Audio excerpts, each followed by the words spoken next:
Everybody, Episode welcome. 133. Yeah. Episode 133. Yeah. And Yeah. so if you're watching this live or if you're watching this later on in the recording, please, if you've got any comments, questions, anything that you'd like to, regardless of when you're doing it, please share those. We'd love to hear any feedback, whether you agree, disagree, maybe something that's going on.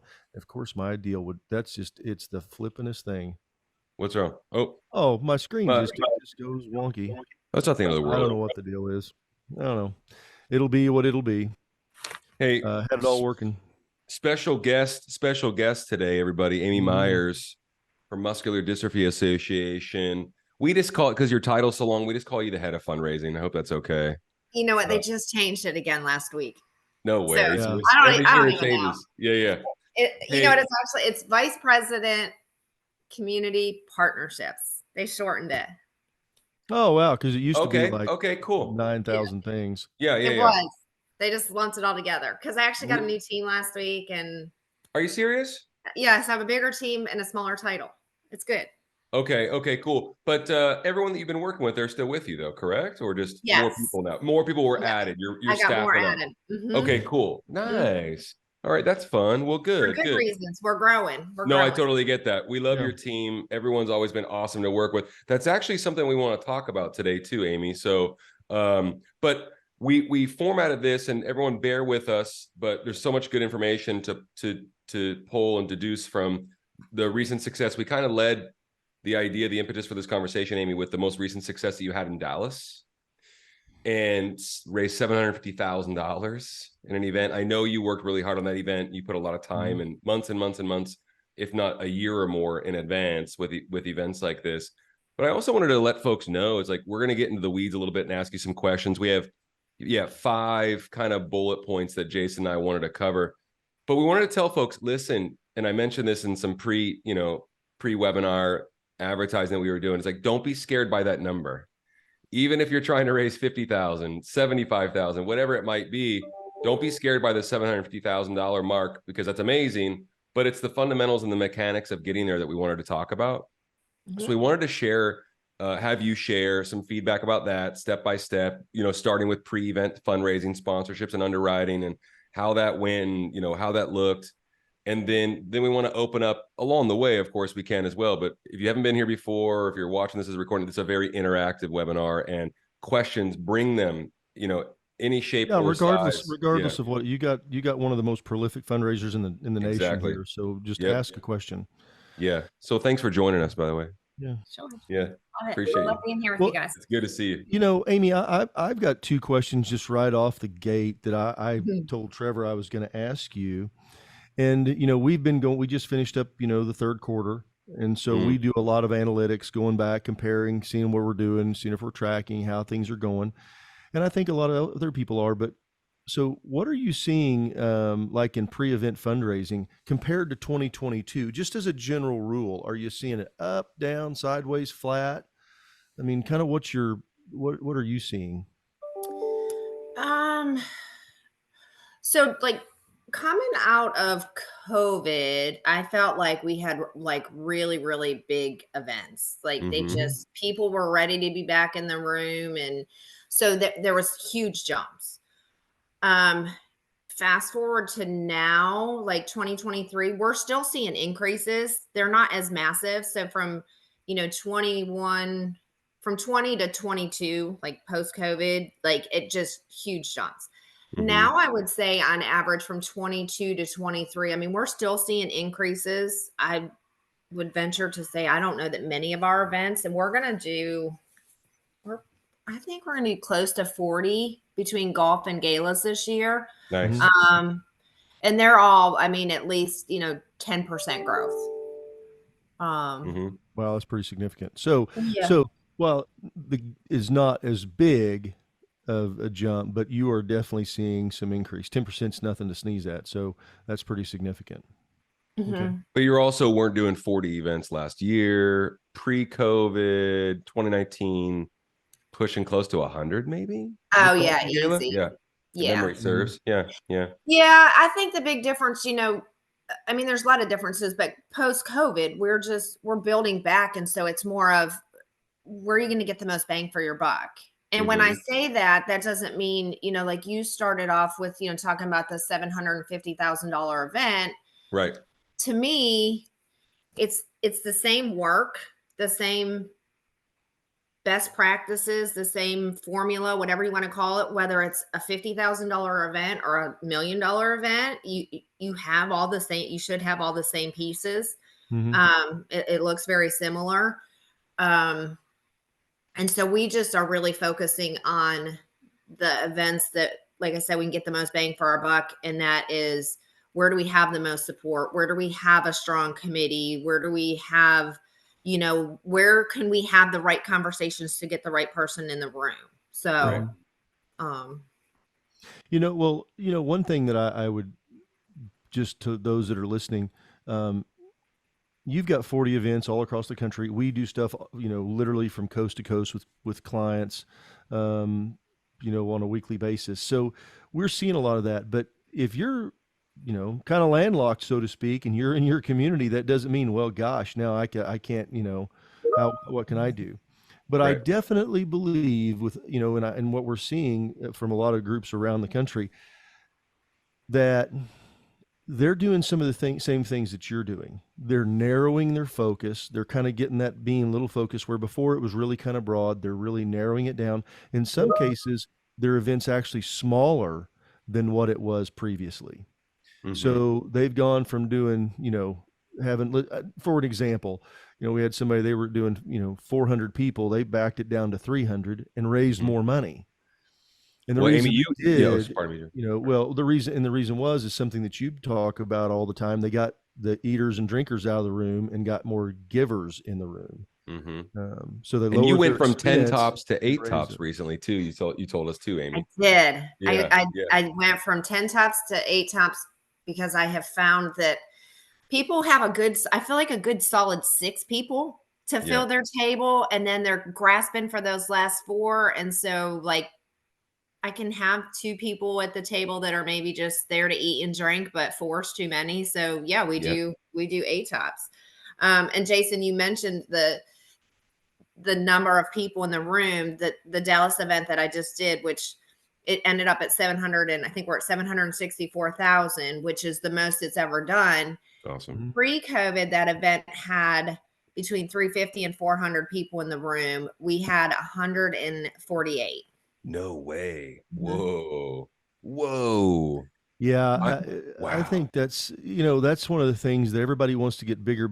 I've Smarter, used this not as harder. an example. There's an organization I was on the board of for many years. And then when I was off, but I noticed they kept getting more people in the room, more people, it went from 400 to 500 to 600. The last one I worked with them, they had 700 people come. And they raised a third less money. Gross. More is not always more. Gross. And then their expenses were probably through the roof. Yeah, it was. And the reason was because they just thought, well, bigger's better. We'll just get more people. Yeah. And they're packing people in. And as somebody who had been a part of that organization for a long time and seen it, they went through new staff, whole new turnover, and they didn't really want to listen to any legacy advice, I guess. Right. But what happened, they just wanted to get people in the room. And the reality is that's not necessarily the way to go raise more money, as you're pointing out very pointedly. It's getting the right people in the room.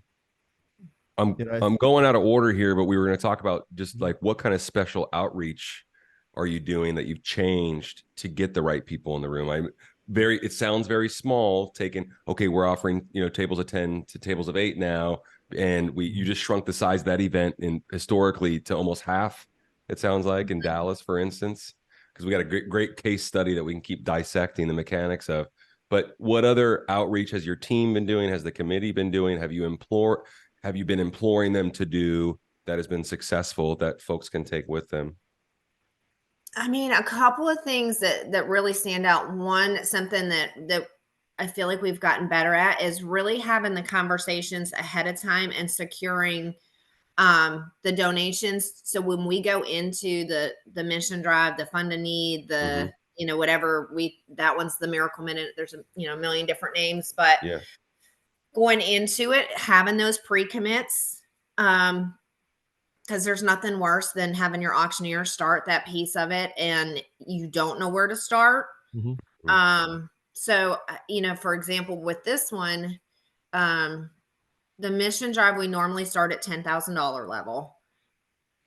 Typically 4 to 5 people give at that level. And I know that from doing the event. I secured a 15,000 pre-commit.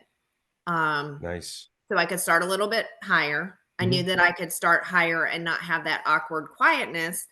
But Jason always says, you don't know unless you ask. We decided, we being myself and the auctioneer, that we know we have a 15,000. Let's just ask at 20.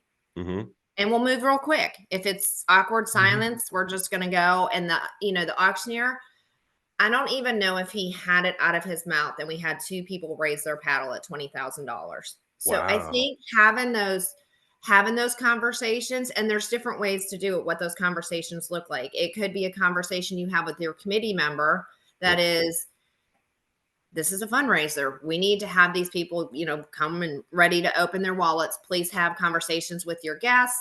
Those conversations. I pull reports from previous years. I look at who my donors are from the previous years. So I'm reaching out ahead of time and say, hey, last year you gave 10,000 to the mission drive.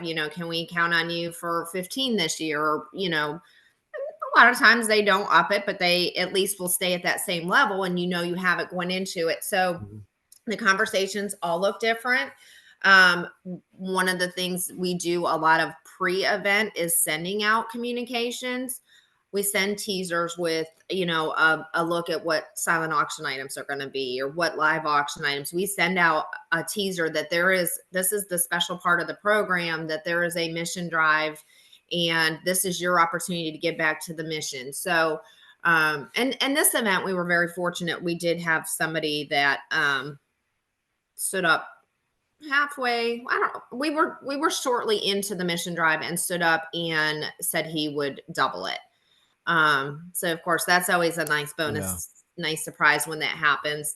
But I think you just really have to have those conversations. And I want to ask you something really specific on that conversation, because I know, as professional fundraisers sit back, because I talk, Trevor and I talk to them on a daily basis, and they go, well, how do I have that conversation? Would you give us just the detail? I mean, like, kind of dig down the detail, what that conversation is, how you get your team to do these conversations. What do you actually give them? Here's how you go about saying it.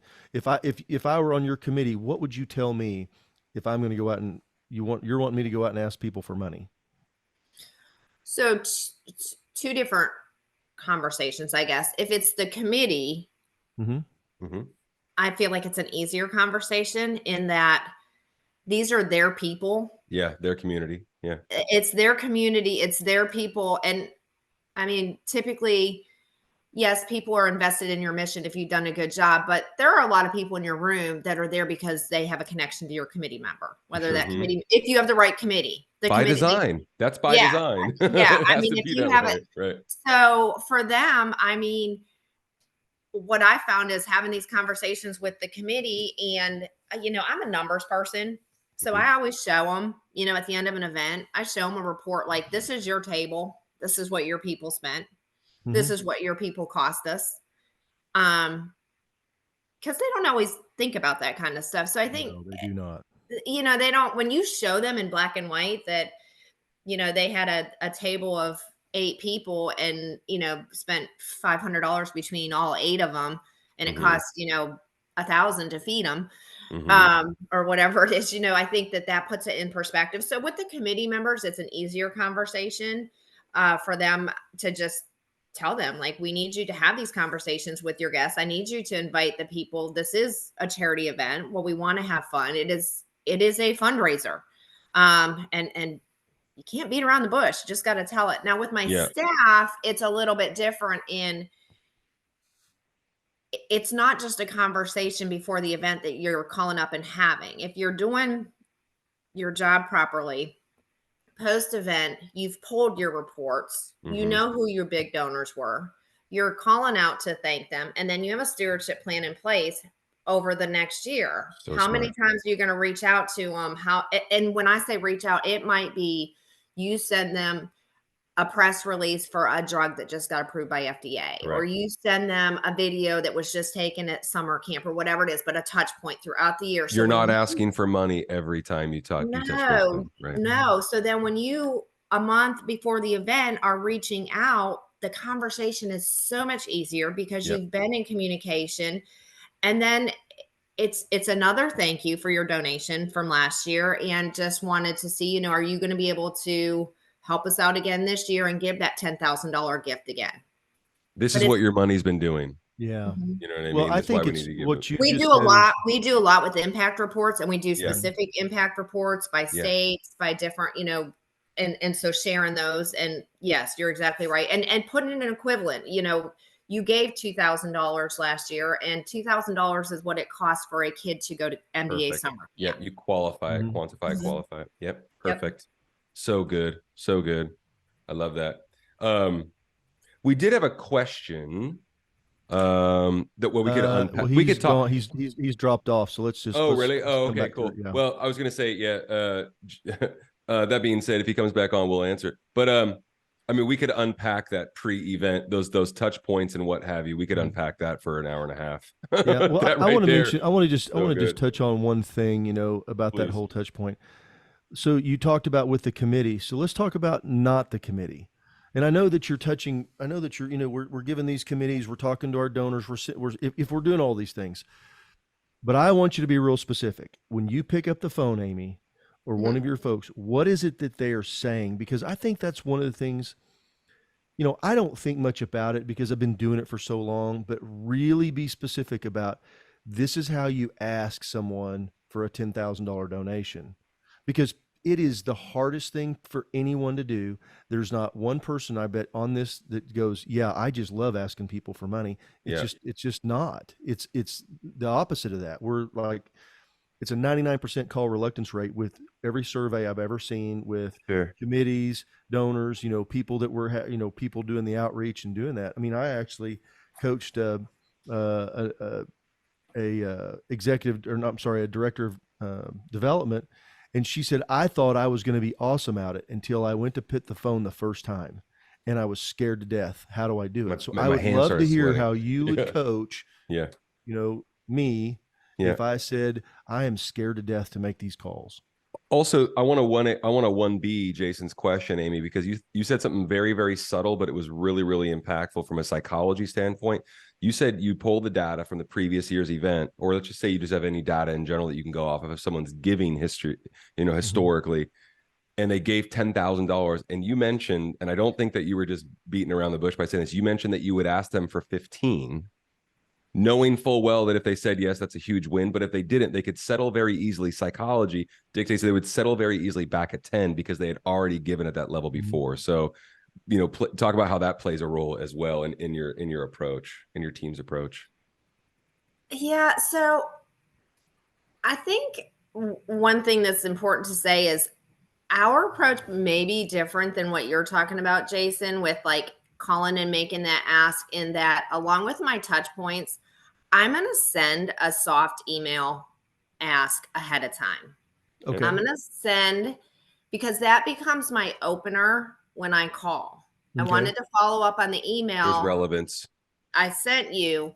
We appreciate, that last year you gave $10,000, which helped fund, 60 minutes, an hour of research for somebody living with spinal muscular atrophy.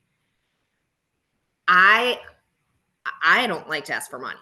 I am not, that is not, I could never do cold calling. You're really good at it though. That's really weird. But I think it's because it, for me, I make it not be a cold call. Yeah. Because I do have data. I somehow make a connection. I always send an email first with a soft ask. Sometimes they respond to the email and I don't even have to make the phone call other than to say thank you. But the email becomes my opener as to, I'm following up.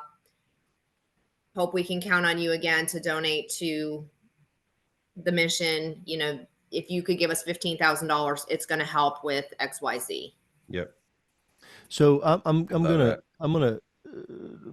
push back on just a little bit on something that you said, about the cold call and all that. And I love the soft. I think that is a big thing if you do that, because not push It goes back. right to That's not. people. It goes right to Well, them. it Yeah. goes right to them. I like whenever I talk to somebody, or I'm out making that call, because a lot of times we don't have that information. A lot of times we don't have, we have some, but we're trying to grow our organization. There's Yep. a lot of people out here, and probably on this list of people that are listening to right now, or maybe you're listening to the recording, where you're going, yeah, but I don't have a whole bunch of people that gave $10,000 or $5,000 last year. We're really just trying to get things going. Right. One thing that I would say, if you send that email and then you call that person and they take your call, they're expecting you to ask them for money. Yes. I cannot. That's really okay to know that, to understand that. Yeah. It's Say really that okay to enough. admit that. They're expecting you to ask them. I talked to a friend of ours, and Trevor, very, very big time fundraiser, and she said that she was working for this organization for a little while, and they wanted you to go like meet people 5 times before you made an ask. Yeah. That was their SOP. It's a big foundation, and I was like, why are you trying to make friends and be buddies and have that? Yeah, relationship is good, touch point. But For sure. in my experience, if I wanted to give somebody money, I'm going to take the call. If I didn't, I probably just ignore it, or just say no, thank you. I'm going to pass. I can't, just reiterate that enough. If somebody, they know you're going to ask for money. Now, they may depend on how the call goes, how much they give you. Yeah. But the I cat's think, out of the bag. yeah, and doing something, giving that impact to say, this is what we're trying to do. This is what we've done. This is what we're doing. This is what we're going to do. And this is what it takes. This is how much, it takes $1,000 to send a kid to camp. How many kids would you like to sponsor? And that's calling somebody that pretty certain that they could write a check for $10,000 and not miss it. We're not talking about just cold calling person after person after person, so I think that's where you want to just get that information out there and let them come back with where they want to be, and just let them see where they want to. I hope that's helpful for everybody listening, because I think what Amy's saying, her route with having that data, going back to these people, that is so important. Because if you the only time you thank them is when you're about to ask them for money, it's like, thank you, and then I take that back, because we got to build it up. So if you don't have a planned gratitude, a gratitude plan, please, think about putting one in place. I had 2 things, Jason, Please real go. quick. So one thing, like you said, if they answer the phone, they're probably willing to give. Along with that, and softening the blow, so to speak, along with like an email, I also, if it is somebody that I don't know, to make it not be as much of a cold call, I look to see what the connection is to the event. So if it's through a committee member or whatever, and ask that committee member to make the introduction through an email. So sometimes I utilize, or it could be just somebody that attends the event that is, they do a sponsorship every year, and I built a relationship, and it was one of their guests. So I may ask them, can you make an introduction? So very rarely do I just like guns ablaze and pick up the phone and call like a perfect stranger and ask them for money. And then the other piece of it is, like talking about my event and the $10,000 and stuff. I think it's important to say that's this event. I do events where I'm picking up the phone and sending an email because somebody gave $250 and I'm asking them to give $500 this year. So I'm at both ends of the spectrums. It's a number. It's just a number. Yeah, by no means is it like every event that I have. It's I have events that our highest level is $1,000. We get a lot of them, and I look at the sweet spot, and if my sweet spot is 500, those are the ones I'm calling to try to get to 1,000. But I just don't want that like $10,000 number or 15,000 to be intimidating because it looks the same regardless if it's 100 or 10,000. And to piggyback on that statement with a question, Amy, did that Dallas event always have that level of giving, or did it start somewhere and end up at 10 to 15,000? See, it for sure. Yeah. I mean, it was. I mean, that event. This was the 8th year for it. Yeah. So the first year, I think the event did rated $100,000. Very small, number of donors. Yep. I mean, like I said, last year we had people give at the $10,000 level, no higher. This year we had one at 15 that was pre-committed and 2 that jumped on at 20. So that's just great. from last year to this year. So yeah, very much. We all feel like most of us in the smaller nonprofit world start at those lower amounts. You have to start somewhere. That sounds cliche, but it's obvious, right? Well, and I want to. that's what we mentioned. Don't be scared by the number. One more thing. If you notice, everything that Amy is saying is there's a relationship connection somewhere, whether it's, that's who gives to your organization. It's the people that we know. And when I say we know, that means our, maybe on our board, our volunteer, our committee. Maybe we as a staff have created a relationship over time. Very, very seldom does somebody out of left field come up and go, hey, I want to be a $25,000 sponsor for your event. It just doesn't happen. There's a connection to somebody there. Now, they may have had something happen in their life, maybe, something significant that's caused them to want to make that donation. But they're going to reach out to somebody that they know. That's where the connection is going to come from. So don't underestimate that. And if you're just thinking, well, we just got to get some more people, it starts with who you know, because a lot of people, you just don't realize it. So absolutely. And also, Jason, too, real quick with that, going back to the who and people don't just randomly give and all that. Another, especially for this event, one of the pieces that really made the difference, in my opinion, was we had an amazing speaker combination. It was, one of our children living with muscular dystrophy. It was his pediatrician at one of our clinics. She also is currently giving him a drug for a clinical trial, and they're very connected, and they both were their presentation speaking was very, very powerful. So I do believe that having that mission rich piece before you go in to make that ask can make all the difference in the world, because I truly believe that the two of them speaking right before we did it totally took those donors that would have been a 10,000 or 15,000 to 20,000. And I say that because I know one of the people gives 10,000 every year, and she gave 20,000 this year. And I totally, it is not because I asked her ahead of time to give more. I totally believe it was because it was a very mission rich, powerful speech. Beautiful. Got to get the right people in the room and let them already be committed to give. And then when the emotional trigger happens, you've got an opportunity for that. People donate with their emotions. You felt that right in the moment too. You're like, oh, holy smokes. Wow, that worked. That's awesome. Oh yeah, so pretty much. Good. I think the auctioneer and I both were like, oh, we need to pick our chins up off the floor. Wow. That's hey, I wanted to remind everybody, as you can tell, Jason and I don't get to ask Amy enough questions often enough because we're all so busy, and we're kind of geeking out right now. But if we have any questions, hey, if you all are geeking out and your chin's hitting the floor with all this information, so be it. But if you have any questions, please go ahead, put them in the chat or the Q&A function at the bottom, and we'll get to them for sure. So please, it's not common you get this kind of information on a free webinar. So please take advantage of it and ask any question under the sun. Appreciate it. I'm gonna jump to, because we're kind of running short on time, because we're gonna be real careful. We'll get you guys out of here a little early, because Amy's got a lot of stuff going on and she's so gracious to do this. Amy, let's switch to what you're seeing across. This is across the board. We can talk about this specific event as well, but just across the board, what you're seeing with revenue generators the night of. Now, we've talked about Fund to Need. We've talked about the Fund to Need, paddle raise, whatever you want to call. But now let's talk about the other revenue generators. What are you seeing happening with the live auctions, silent auctions, the raffles, things like that?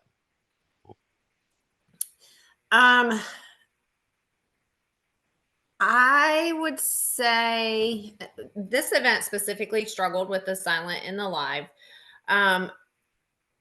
And we're a little bit different in that with our structure, we just don't have the local presence and staff to really go and get silent auction items and live auction items. So we've definitely converted to a lot more of the consignment. I do see things, whether we put them in the silent auction or the live auction, I do see trips doing better than they've done in the past. I mean, vacations are always good, but I do think that I don't know, people are just ready to travel now. And I don't even Astonishing think amount. it is. Yeah. And I mean, it's not a post-COVID thing. Like 22 was like post-COVID, 21 was post-COVID, 23. I just feel like, I don't know if it's just different mentality. People are working harder because of less people at work, but people are just really itching and ready to travel. So we're seeing a lot with that. And in actually, groups. I think I talked to you guys, like we did a vacation station on Fork where we just had 7 vacations. We had a special display. So being creative with that. Our revenue enhancers, and I'll tell you, I go back and forth with the night of revenue enhancers. There was a time when we would have 3-4 revenue enhancers. I've cut back on that, one because it's hard to come up with them, and 2, I want to be careful that I don't give people too many opportunities to spend $25, $50, and then in their mind they've contributed.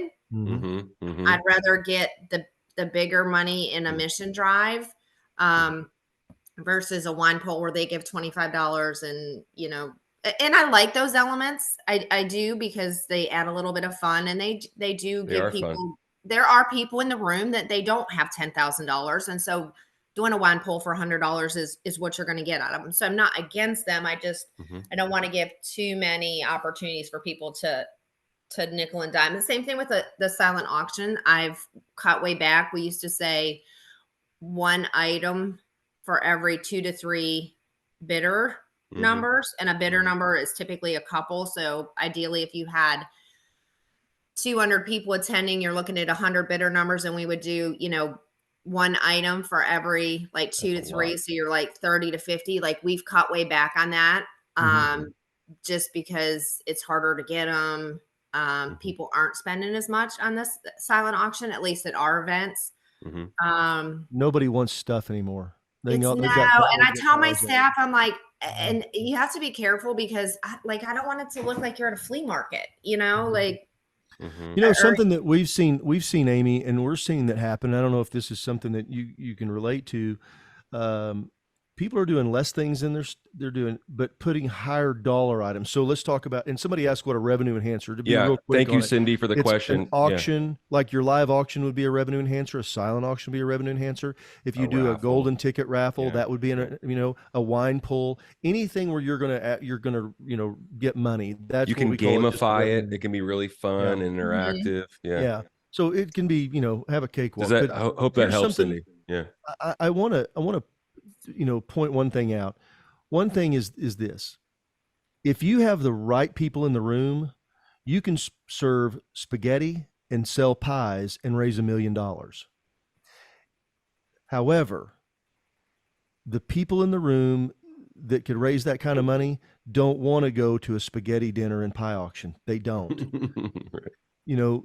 I had somebody ask, they go, yeah, we just can't seem to get the big money people to bid on anything in a live auction. I said, because you don't have anything they want. Give them an event they want to go to. They don't want to buy a lawnmower and a weed eater and a edger. They don't do their own yard. They don't want to buy somebody's weekend, little banged out cabin at the lake. They don't care. That's just not what they want to do. Because you're talking about people that can spend 10, 15, 25, 100,000, whatever numbers they've got.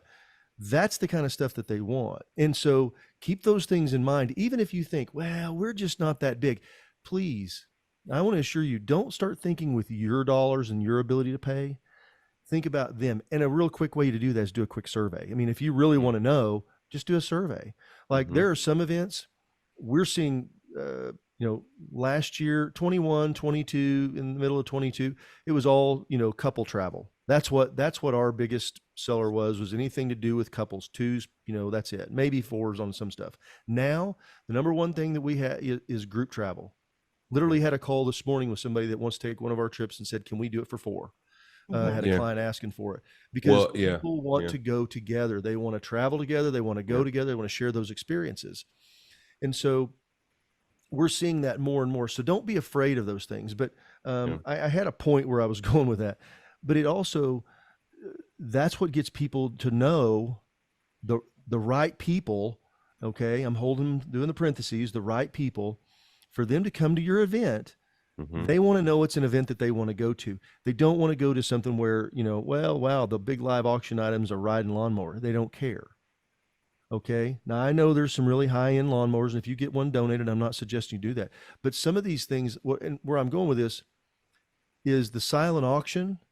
If you have the right people in the room, the riding lawnmowers still bring a ton of money in the silent auction. You don't have to have it in the live, because a lot of times we do get some great donations. We do get some stuff, but we're starting to compress time now, and we go, wow, we've got 15 items. What do we do? Is that too many? I think it probably is for your live auction, because people's, you got to keep their attention. Yeah. And then, so putting those things in the silent auction, we're seeing stuff sell, not just the things that we offer, but other items as well, for enormous amounts in the silent auction. It's crazy. Records. We put those on a separate table. We have a sign made that says super silent. Put some balloons. It's the items that are above the silent auction, so to speak. And we don't want to take them to the live. And honestly, there are higher end items, and people think because they're separated and there's a sign that says super silent. There's exclusivity there. Yeah. Yes. Yep. I think it's huge. Yeah, absolutely.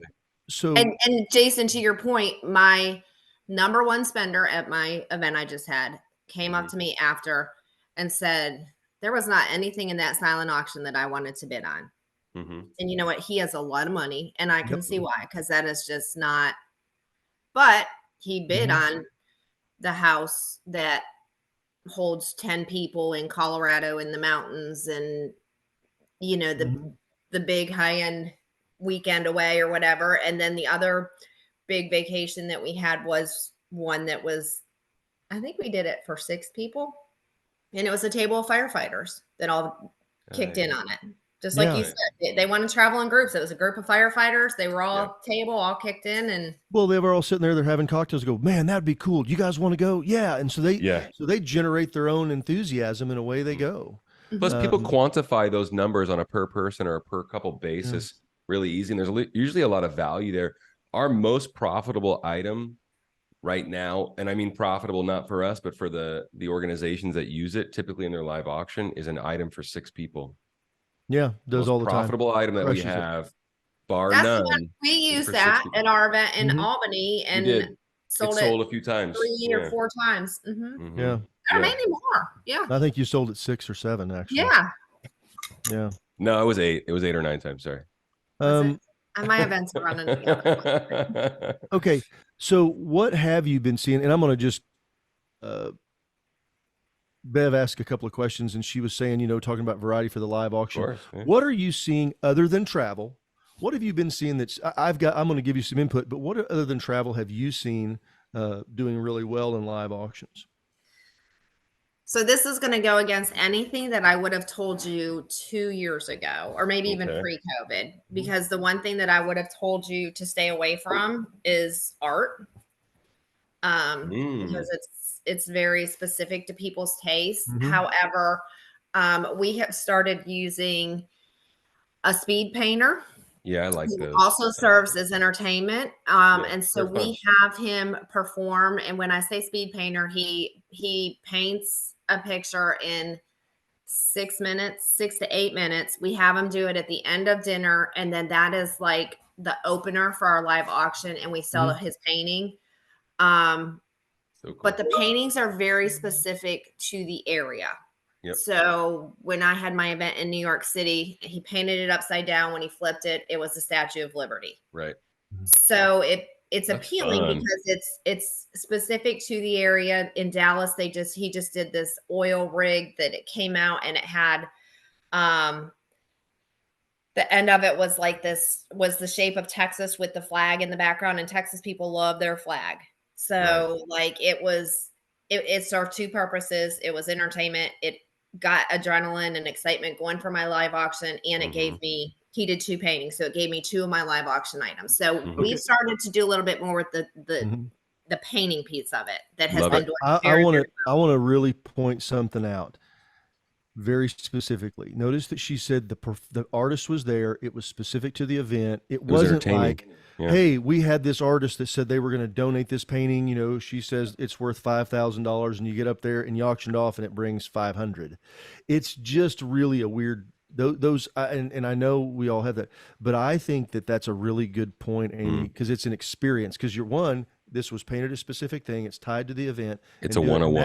And that's the difference. We've got a guy here, a young man here that paints, he does prior to it, and he paints it barefoot, paint everywhere. And he paints this, he's got a couple different things. His name is Zonley. He paints these a bison. Okay. And then he has what he calls a buffalo prayer. He gets up and, you know, we do the deal, and then he sells it. And then he'll also, if you want one, he'll do multiple. Yep. And so it's an experience. It's a very cool experience. And, you know, I've seen his stuff bring $5,000 to $25,000. So, you know, those are really, those kind of things do good, where the ones that struggle are a certain artist, unless it's like somebody that everybody knows, and there's not very, you know, you've really got to be. They're hard to get. Yeah, no, it has to, it's the experience. And he does a lot with, you know, he's got the music and he's kind of dancing while he's doing it. And so, you know, people there's a Blue Man Group vibe to it. I think there's definitely a Blue Man Group vibe. Well, and then if you can get really specific, like, you know, the one event, he does the football team logo, and we have somebody in the room that is on the local football team, the NFL team, that will offer to sign it. So now you've like added something special to it, value. And you sold this 3 foot by 4 foot painting for $12,000 twice. Awesome. Yep. Yeah. Can I get an amen from Mark West about how Texas people love their flag? Can I get an amen, Mr. West? Right. All I got to say about that's Boomer Sooner.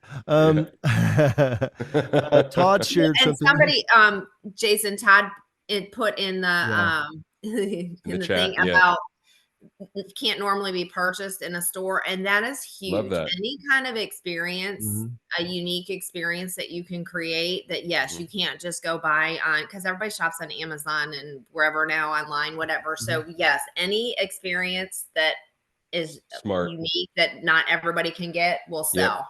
There has to be exclusivity, because we're talking about an exclusive event. You know, chef experiences do very well, Todd. Jason. Like in-home chef, like they come and cook for you and 10 of your people, and they provide the wine and the meal and all that. Absolutely. That's a big one.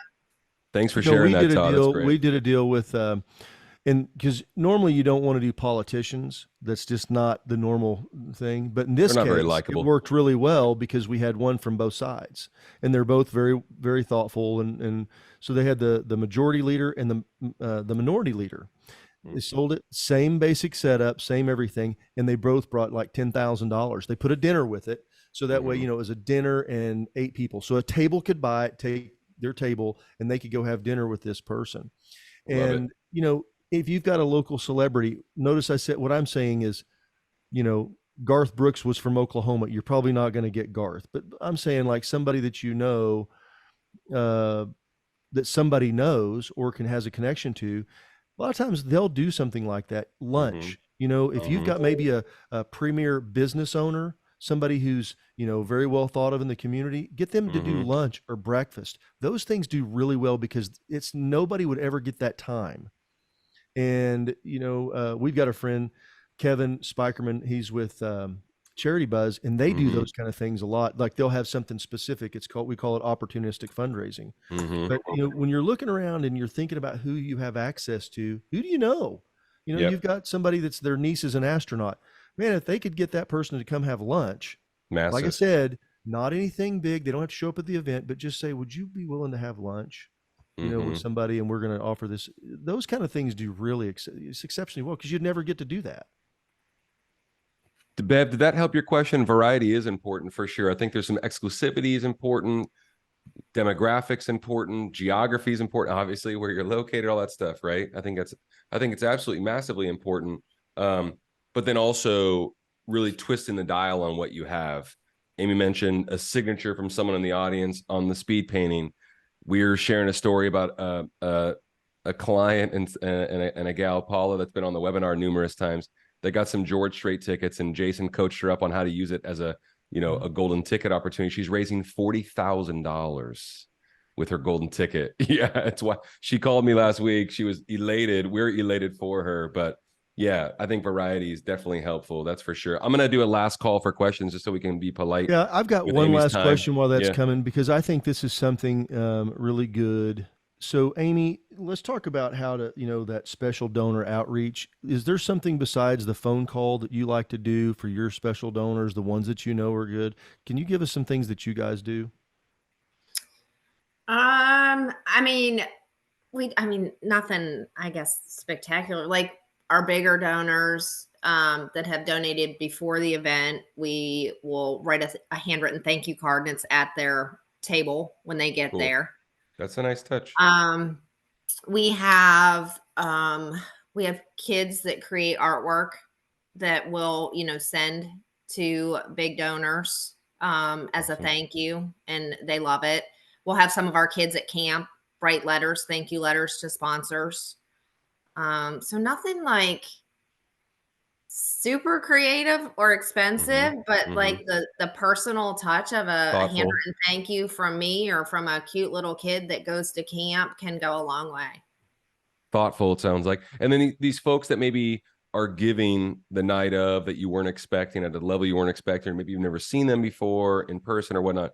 You're imploring your staff, the committee, the volunteers, yourself. You're reaching out to them night of and thanking them face to face. Oh, absolutely. Yeah. Well, and so like this year, just for something different, we had little rings that lit up, and we did a show your glow. So we had volunteers when somebody made a donation, took them the ring, and then, told them thank you. And then at the end of the mission drive, we turned down the lights and had everybody say, show your glow. And they held their hands up, and it kind of sparkled throughout the whole room. And it was actually like really powerful. And it was cheap, and people loved it. It was powerful. It was unique. It hadn't been done before. Everyone was a part. Those are the kind of things. They sound small, but they have a huge impact, and it adds to the excitement of the evening. Yeah, people need. It's indelible. People remember that for the the next year when they're inviting folks or whatnot. I think those things are huge. Often underutilized. They were little rubber rings, and they were different colors, and you could actually change the setting. Some blinked faster and different colors and whatever. And people played with them and wore them out like we had given them a diamond ring. Totally. Yeah. Or like they were acting like children with them. They were. Awesome. They were. That's good. It was powerful when we turned off the lights and everybody held up, and all you saw, it was like being at a concert, with the lighter, but it was, totally. It was all these rings to show everybody that had given to the mission drive. I've never done that before with the lighter, but Jason has. All the time. Yeah. I do that at my house at night. I turn all the lights off and just flick the lighter and trying to get hey guys, I've got a winner. I got a winner. Amy, thank you so much for being here. We're going to send all this out, and if you have any questions, obviously Amy's always so good about helping. Maybe there's something that you think about later on, but everybody give Todd Young a big hand, because Todd's the winner. Todd. Thank you for being here, Todd. Really appreciate you being here. Nice. And you're going to get a trip that you can use in your next fundraiser to raise more money. Yeah. So, reach out to us, Todd. We can talk about how to use it, best practices, all that good stuff, whatever you need, brother. So and thank you so much for joining us. Good out of this today, if you got anything at all, please do us a favor. The one fee we ask, that you just share this with another nonprofit professional. We really would appreciate it to get the word out. So again, Amy Meyers, everybody, let's give Amy a big hand. Thanks so much, Amy. It's so good to see you. Appreciate your time, and congratulations on the event. That is no small feat. Everybody, thanks so much for coming. It's awesome.